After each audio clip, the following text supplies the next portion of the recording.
buenos días. Estamos aquí cumpliendo con uno de los requisitos de la carrera de Administración de Recursos Humanos de la Universidad Internacional San Isidro Labrador, y básicamente lo que tenemos es una entrevista con el licenciado Kendall Rodríguez, quien es director del Liceo Zona Fluca del Circuito 06 de la Fortuna de San Carlos.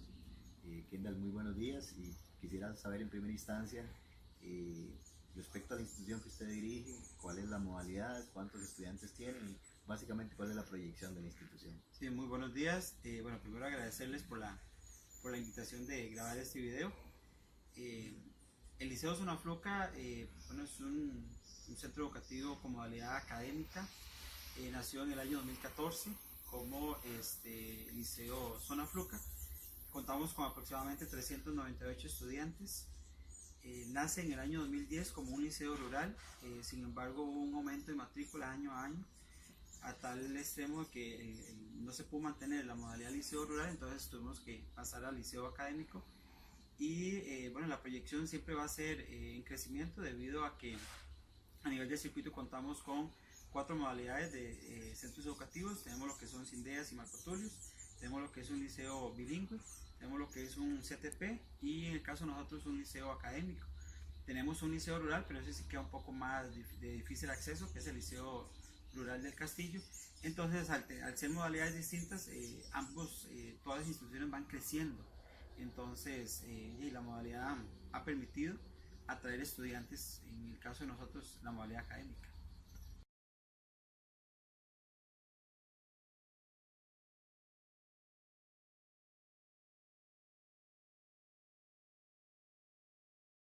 Gracias, primero que todo. Bueno, básicamente nosotros nos vamos a enfocar en algunas temáticas que hemos trabajado en el curso.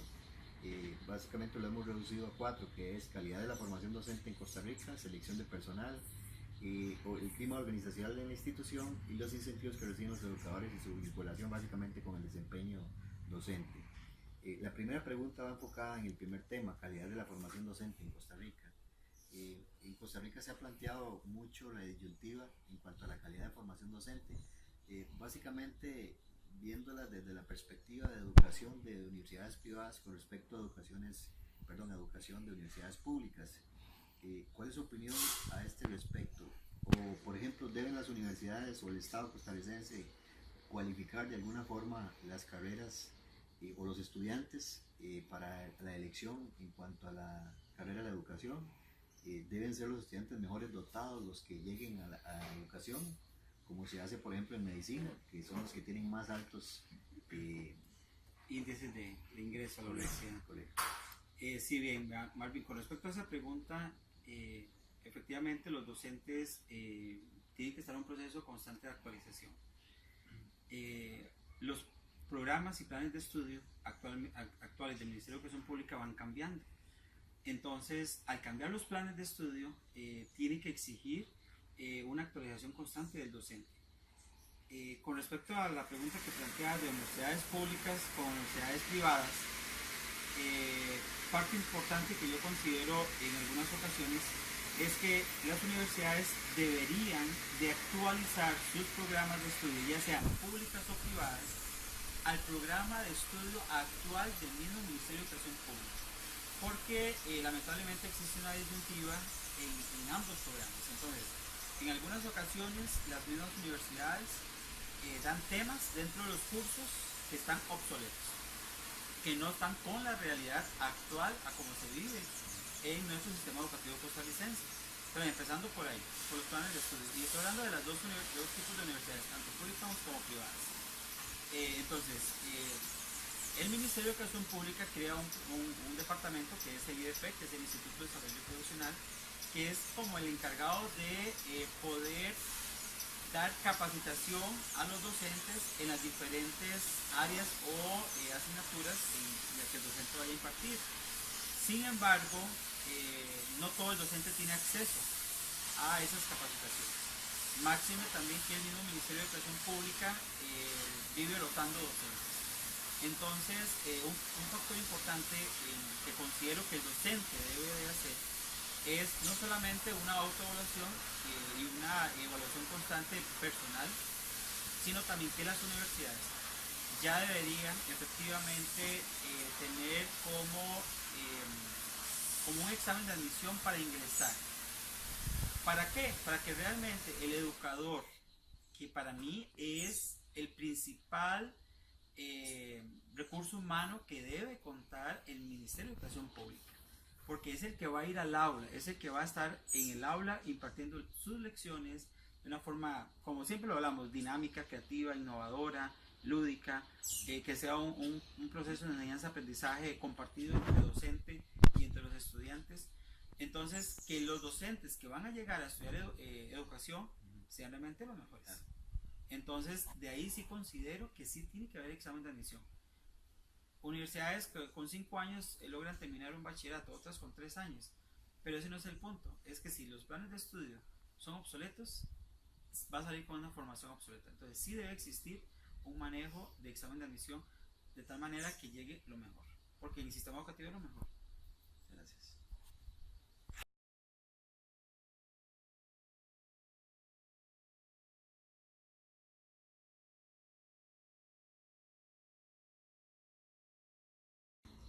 Bien, ¿qué tal? Gracias. Vamos con la siguiente pregunta. Va enfocada sobre todo en la selección de personal de la educación pública. En Costa Rica, por ejemplo, nuestra ley de carrera docente establece que los servidores pueden ser propietarios o interinos. Sin embargo, se cuestiona mucho ese registro de elegibles en función de que no necesariamente llegan los mejor calificados para ir a ejercer esa profesión. Y tampoco existe garantía de esa idoneidad para el desempeño de las funciones, sino simplemente obedece a una cuestión de calificación. Primero, ¿qué opinión le merece este tema a usted? Si pudiera realizar cambios en el mecanismo de selección de personal, ¿cuáles serían y por qué? Ok, bueno, una pregunta muy interesante, especialmente porque nuestro sistema de selección de personal del Ministerio de Educación Pública es uno de los más obsoletos que yo considero. Principalmente porque no miden las capacidades de cada profesional, sino solamente miden la parte cuantitativa en cuanto a puntaje en títulos que tenga de universidades y en cuanto a años de servicio, solamente. Entonces, podemos tener 3 personas o 3 docentes que son máster en educación, pero que no tienen esa vocación ni esa ímpetu de ir a impartir una clase de una forma diferente, sino de una forma tradicional. En cambio, tenemos otros que sí manejan también quizás un grado de licenciatura inferior, pero es una maravilla verlo dando una clase. Entonces, el título para mí no habla nada, simplemente es un plus que le dan nada más como un estatus social, digamos, que él es licenciado o máster, pero entonces el ministerio sí tiene que realizar efectivamente ya un cambio en entrevistas, que realmente, bueno, pues haga entrevistas a los docentes a ver cómo están, para ver si realmente son idóneos para el puesto. ¿Qué cambiaría? Precisamente que existen entrevistas, que no solamente sea la parte académica ni títulos, sino también que existan otros procesos. Por ejemplo, escuchar al director es muy importante. Nunca nos toman en cuenta los directores, simplemente me llega un nombramiento interino y me dice, le llegó fulana tal, y quizás fue porque de otro colegio la suspendieron y entonces la quitamos de Limón y la mandamos para San Carlos porque da problemas en Limón, entonces en San Carlos no la conoce y ya luego en San Carlos vuelve a dar problemas, entonces ahí va a seguir la cadena. Entonces, y por eso el sistema educativo no está tan bien a nivel de selección de personal. Entonces considero que sí deberíamos de existir entrevistas, escuchar a los directores, a los supervisores. ¿Para qué? Para poder tener en los centros educativos lo mejor en cuanto a recursos humanos.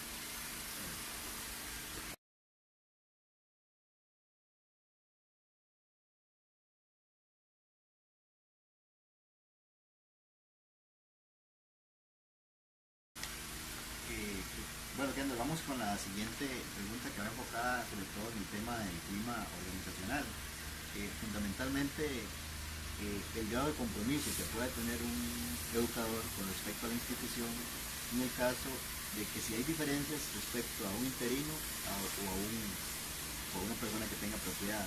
Y por otra parte, ¿cree usted que sería conveniente implementar algún tipo de reconocimiento a aquel profesor que le dio la talla, digámoslo así, al director durante todo el año, porque en este momento casi todos reciben un excelente sus funciones, pero igual el que pasó sentado en la banca al que cargó con todo el trabajo durante el año. Ok, bueno, primero se ha manejado durante varios años que en ocasiones el interino llega a dar más porque tiene que ganarse el director, en cambio el que está en propiedad no, porque ya estoy en propiedad, no me lo pueden sacar. Sin embargo, esas teorías para mí son erróneas o son erradas, porque tanto el propiedad como el interino no es que se tenga que ganar el director, no, es que tienen que llegar a aportar su grano de arena, sentir un sentido o tener un sentido de pertenencia hacia la institución, porque no está bien el director, no, es hacer su trabajo, que es lo que le corresponde. Clases, darle clases, ayudar en lo que son actividades, comités, o sea, es parte de lo que hacemos. Y muchas veces los docentes son psicólogos y realizan otras tareas que a veces llega un estudiante, mira, profe, me está pasando tal situación, entonces ya ese docente tiene que acudir al orientador y ya hay que llamar a los padres de familia, o sea, es ese proceso. Entonces, a nivel personal considero que ambos cumplen un papel fundamental. Yo no hago diferencia entre un interino y un propietario. De hecho, ni siquiera lo logro identificar. Simplemente por una cuestión de nombramiento, sí, ¿verdad? En cuadros de personal, pero para mí tiene que ser igualdad en cuanto al trabajo y el sentido de pertenencia a la institución. Entonces, considero que ambos tienen que ser fundamental para el rol de un centro educativo. En cuanto a los incentivos, por supuesto que sí debe haber incentivos. La empresa privada da incentivos, y estoy hablando de incentivos no solamente económicos, porque eso no, sino sí se puede dar otros tipos de estímulos al docente. Por ejemplo, algo tan sencillo, su día de cumpleaños, bueno, porque no se le da el día de cumpleaños a aquel docente que trabajó durante un mes y a veces hasta de un sábado. Entonces, bueno, porque no se le reconoce un día a la semana que de una forma para ayudarle.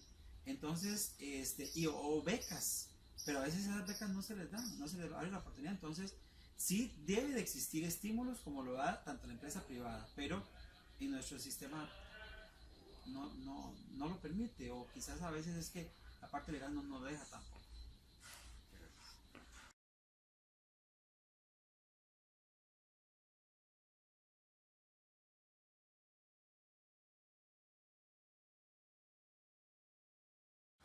Don Kendall, ¿usted considera que los incentivos que maneja el MEP, como la zona de menor desarrollo, el IDS, para retener a los docentes en zonas rurales, son suficientes? Actualmente no, principalmente porque los docentes primero ya concursan por una propiedad, y segundo, ellos desean estar en lugares más cercanos a su familia, en el caso de los que tienen familia, para poder ya sea estar con su familia, esposa, hijos, para estar con sus padres, para estar también a veces hasta en una universidad para poder continuar con sus estudios. Entonces ya eso no lo veo tal vez como un incentivo que el docente lo tenga. Simplemente si lo nombraron en un lugar donde tiene la zona, perfecto, y si se tiene que retirar porque le dan una mejor oferta de trabajo, también se retira. Entonces para mí no es una forma de ya retener a un docente en una zona de